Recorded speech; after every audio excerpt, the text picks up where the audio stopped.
ആലപ്പുഴ കായംകുളം കണ്ടല്ലൂരിൽ അച്ഛനെയും മകനെയും വെട്ടിപ്പരിക്കേൽപ്പിച്ച കേസിൽ അക്രമി വാളുമായി ഭീഷണി മുഴക്കുന്ന ദൃശ്യങ്ങൾ ജനം ടിവിക്ക്. കണ്ടല്ലൂർ സ്വദേശികളായ അജീന്ദ്രദാസിനും മകൻ അക്ഷയ്ദാസിനും ബന്ധു ദീപയ്ക്കുമാണ് വെട്ടേറ്റത്. പ്രതികളായ അരുൺ സുധാകരൻ, ഉത്തമൻ എന്നിവരെ പോലീസ് അറസ്റ്റ് ചെയ്തു.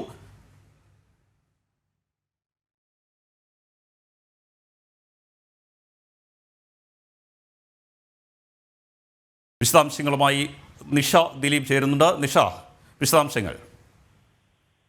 രാജീവ്, ഇന്നലെ രാത്രി 9:30 അജീന്ദ്രദാസ് എന്ന് പറയുന്ന ആൾക്കും അയാളുടെ മകനും ബന്ധുവായ ഒരു യുവതിക്കും സ്ത്രീക്കും വെട്ടേറ്റത്.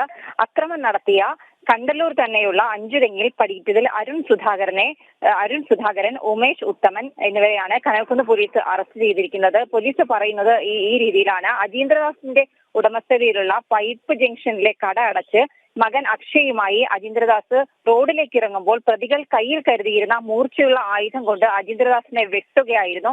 അജീന്ദ്രദാസിന്റെ തലയ്ക്കാണ് വെട്ടേറ്റത്. അക്രമം തടയാൻ എത്തിയപ്പോഴാണ് മകൻ അക്ഷയ്ദാസിനും ബന്ധുവായ ദീപയ്ക്കും വെട്ടേറ്റത്. ഇവരുടെ കൈകൾക്കാണ് ആഴത്തിൽ വെട്ടേറ്റത്. മുൻ വൈരാഗ്യമാണ് അക്രമത്തിന് കാരണമെന്നാണ് കനകക്കുന്ന് പോലീസ് പറയുന്നത്. ഇവർ ബന്ധുക്കളാണ് എന്നും പോലീസ് പറയുന്നുണ്ട്. മുൻപും ഇവരുടെ പേരിൽ അടിപിടി കേസുകൾ ഉണ്ടായിരുന്നതായും പോലീസ് വ്യക്തമാക്കിയിട്ടുണ്ട്. എന്തായാലും ഈ പരിക്കേറ്റ 3 പേരെയും കായംകുളം താലൂക്ക് ആശുപത്രിയിൽ പ്രാഥമിക ചികിത്സ നൽകിയ ശേഷം അജീന്ദ്രദാസിനെ പരുമലയിലെ സ്വകാര്യ ആശുപത്രിയിൽ പ്രവേശിപ്പിച്ചിട്ടുണ്ട്. അക്ഷയ്ദാസിനും ദീപയും ആലപ്പുഴ മെഡിക്കൽ കോളേജിൽ ചികിത്സ തേടിയിട്ടുണ്ട്. പ്രതികളും ആലപ്പുഴ മെഡിക്കൽ കോളേജിൽ ചികിത്സ തേടാനെത്തി. അവിടെ നിന്നായിരുന്നു ഇവരെ കനകക്കുന്ന് പോലീസ് അറസ്റ്റ് ചെയ്തത്. രാജീവ്.